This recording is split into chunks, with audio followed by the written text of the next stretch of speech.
And one of my all-time favorite governors is right here. Greg, thank you very much. Greg Abbott. Great job. I'm thrilled to be here in Crosby, Texas, with the incredible members of the International Union of Operating Engineers. I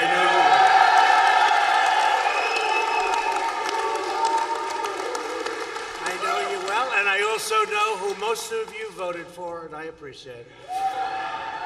When our nation builds and maintains pipelines and pumps, oil rigs and runways, bridges and boilers, operators get the job done with unmatched excellence and skill. There is nobody like you, nobody. With the help of the incredible workers in this room, the United States is now the #1 producer of oil and natural gas anywhere in the world, anywhere on the planet. Not even close. Made a lot of progress in the last 2.5 years, haven't we, huh? Took down a lot of barriers to production and to the pumping, so many different things. I just met some of you folks outside. They gave me a little lesson. I knew a lot, but I didn't know they could lay as much pipe as that, and so fast, Jim, right? So fast. Incredible. There's nobody in the world can do what you folks do. And we're going to make it easier for you. Because in a few moments, I will sign 2 groundbreaking executive orders to continue the revival of the American energy industry and jobs. My action today will cut through destructive permitting delays and denials. You know about that? You know about delays? Or it takes you 20 years to get a permit? Those days are gone. Now, you may not get it at all, but it's going to be quick if you don't. It'll be quickly missed. You know, they say miss it quick. Do you ever hear that? Miss it quick. But that's not going to happen too often. So that you can get to work producing the energy and the infrastructure our country needs to thrive and compete and to win. All over the world, we're winning. Our country is respected again. Respected again. So we're pleased to be joined by your great union leadership. General President, a friend of mine, Jim Callahan. He knows all my friends back in New York. Big Jim. And your General Secretary, Treasurer, Brian Hickey. Brian.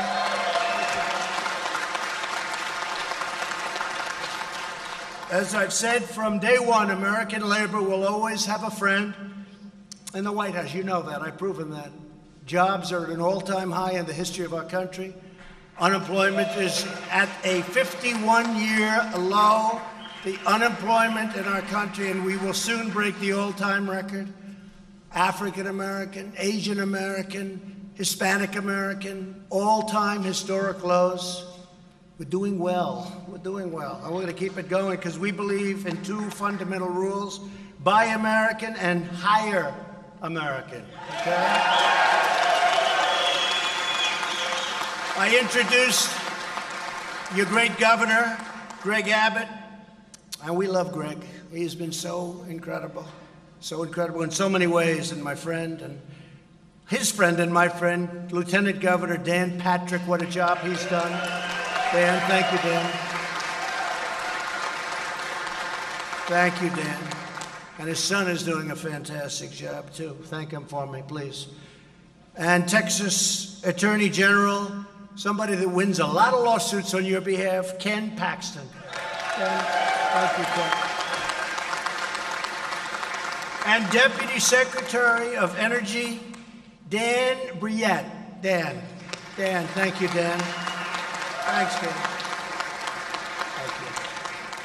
As well as Representatives Pete Olson, Randy Weber, and Brian Babin. Thanks, fellas. They help a lot, I'll tell you, those 3 guys. Thanks also to Texas Land Commissioner George P. Bush for being here. Where's George? Come here, George. This is the only Bush that likes me. This is the only one. Come here, I want to meet you. He's a friend of my son, and he's a great guy. Truly, this is the Bush that got it right. Thank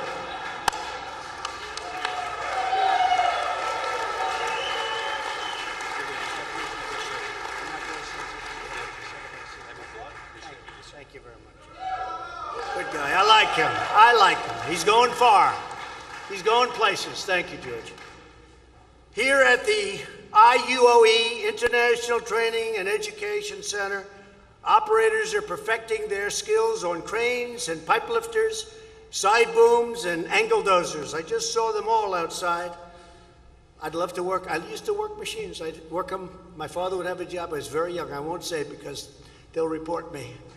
But I was much too young to work a machine, but I used to work a machine. And then I used to love the D10s. Now they make D12s. You don't get too many of them, but they still make them, right? Under this administration, we've ended the war on American energy like never before. Nobody believed that this was going to happen. And we put thousands and thousands of patriotic union members like you to work building our energy future. Since the election, we've created more than 5.5 million new jobs and more than 60,000 brand new oil and gas pipeline construction jobs. We approved the Keystone Pipeline almost on day one.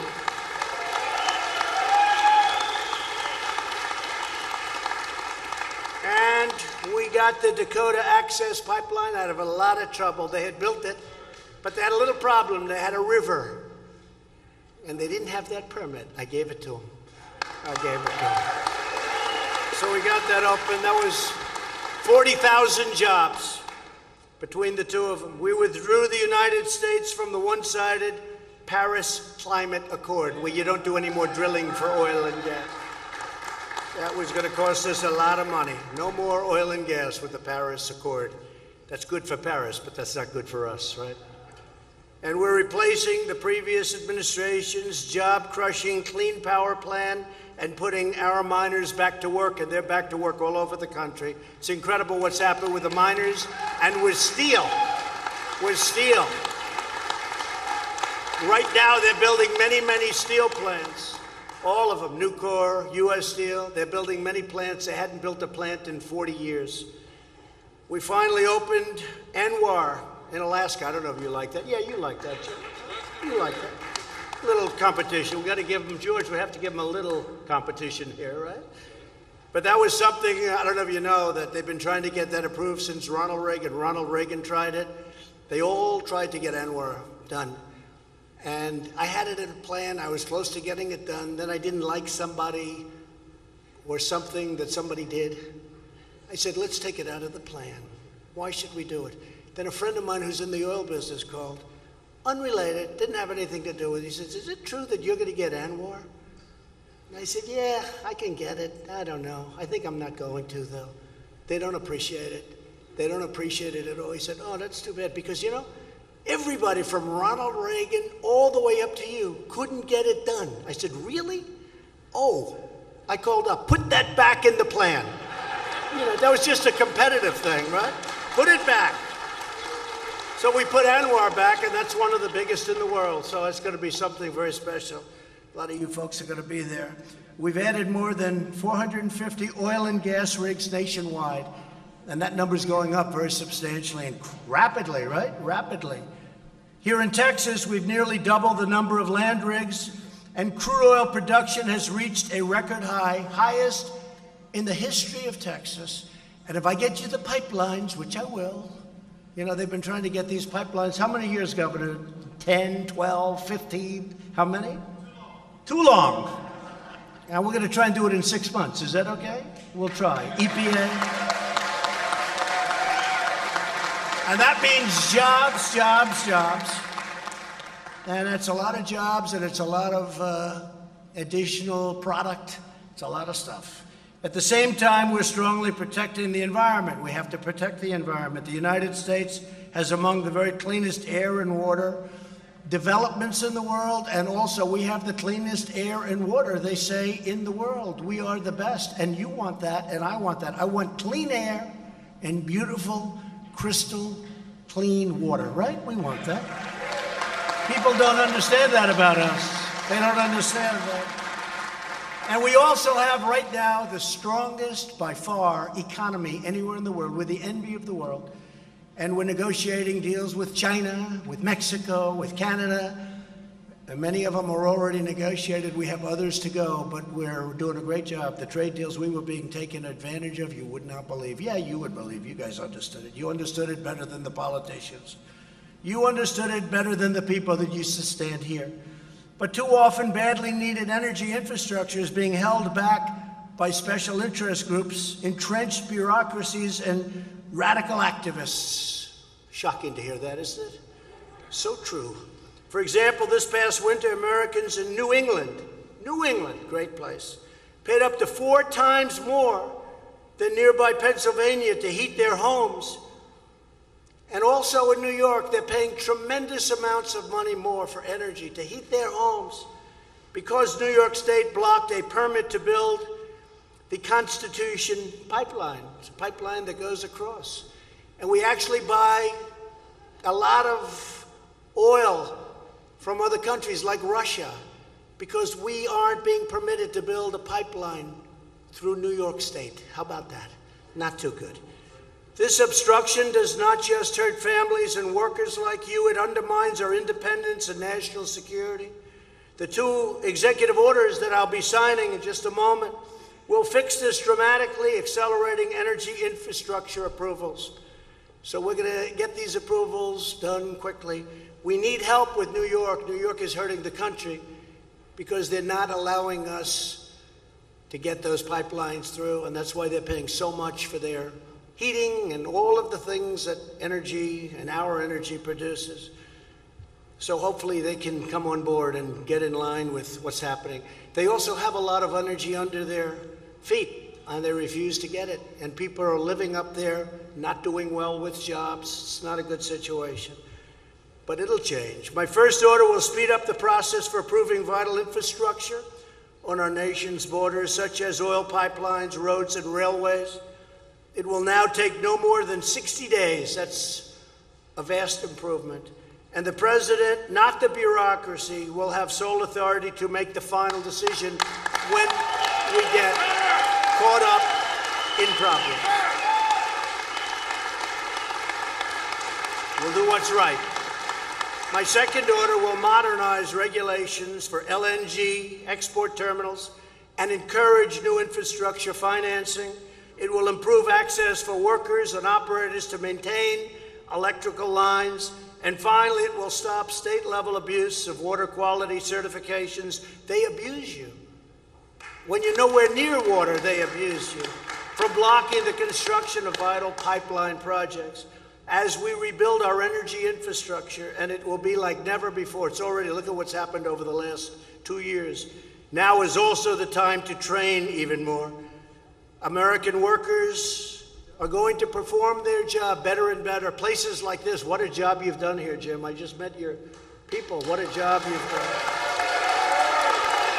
What a job. Incredible. And you know what else? I just met them, and they also love what they do. If I say I'll trade places, you could have a beautiful apartment on 5th Avenue, and I can work teaching pipelines or helping. You know what? They would not switch with me, would they? And as far as the White House is concerned, they definitely wouldn't switch. The apartment may be close, but the White House, I don't know. But we're having a good time. We're doing better. The country's never done like it's doing right now. Never had an economy like it. It's never done.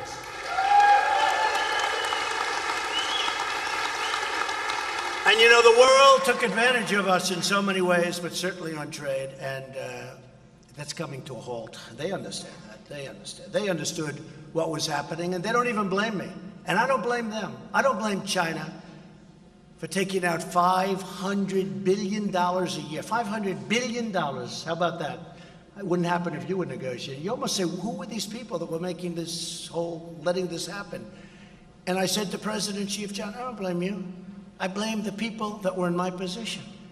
But those days are over. I said that. Those days are over. And we're in the process of doing a reasonable deal. But this is all why we launched the pledge to American workers, and our partners have committed to providing more than 6.7 million training and enhanced career opportunities to their American workforce. We've done an incredible job. My daughter Ivanka, she worked so hard on it. Walmart and all of the big companies have just stepped up, and they're doing an incredible job hiring people. So I'm proud to announce that the International Union of Operating Engineers signed the pledge today and committed to train almost 550,000 Americans for the jobs of tomorrow.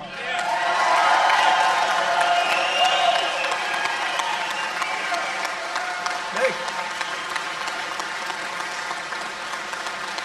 that's pretty good, Jim. That's pretty good. That puts you up there with the biggest companies in the world, Jim. I'm impressed. You've come a long way. Huh? With us today is Brandon Cooper from the Operating Engineers Local 3. Brandon, come on up. He lost his job a few years ago and came here to learn about pipeline construction. Brandon, where's Brandon? Where's Brandon? Come here, Brandon. Say a few words, Brandon. Maybe you'll be a politician. Who knows?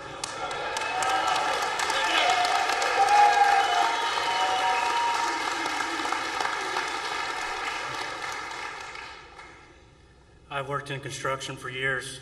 I've been a member of Local 3 of California for over a decade, doing utility work, grading, a little bit of everything. But I've never worked in a pipeline industry, and I need a training.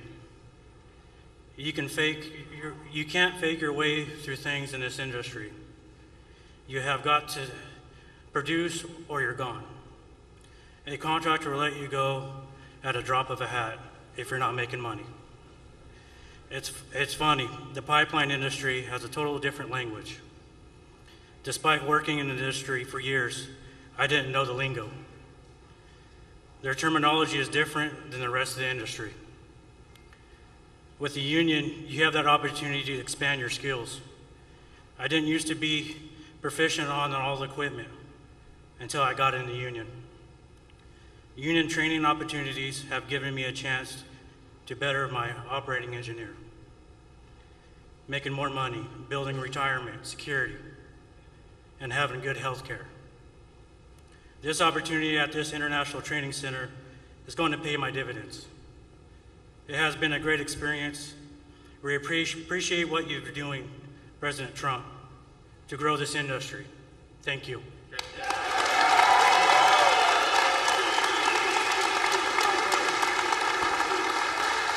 Good job.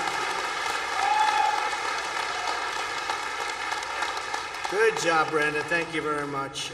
I also want to introduce the great Larry Kudlow, please. He wanted to be here today. I said, you don't have to come, Larry. He said, this is very important. Larry Kudlow, thank you. So now more than ever, our nation needs dedicated operators like all of you.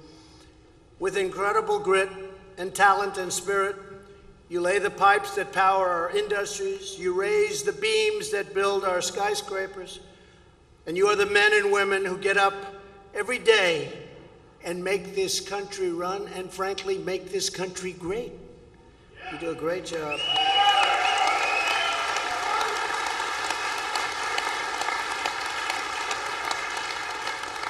And what you understand better than anyone is you take pride in your work, and our nation will always take pride in you. We have great respect for the work you do, believe me. To all of the talented operating engineers, thank you for inviting me here today. Very special. I know so many in this world, as Jim learned in the plane. He got to be on Air Force One today. He was very proud.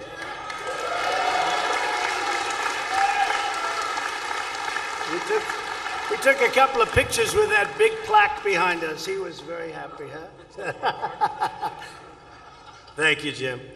And thank you to the extraordinary devotion of all of you to our country. Together we are making America stronger and prouder and greater than ever before. God bless you all, and God bless America. Thank you.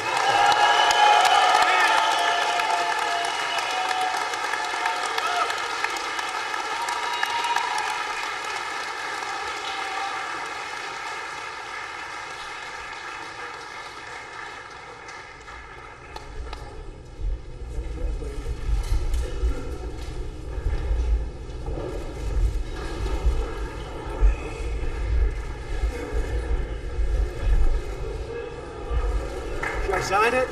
Yeah.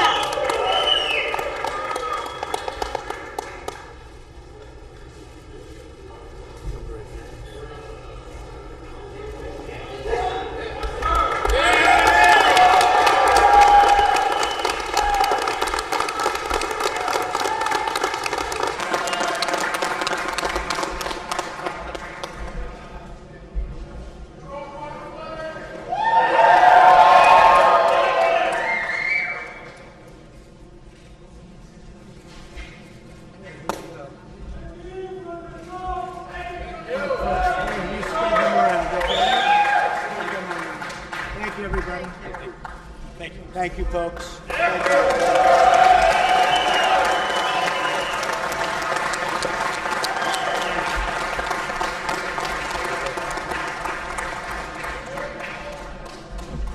Hi, everybody. Thank you very much.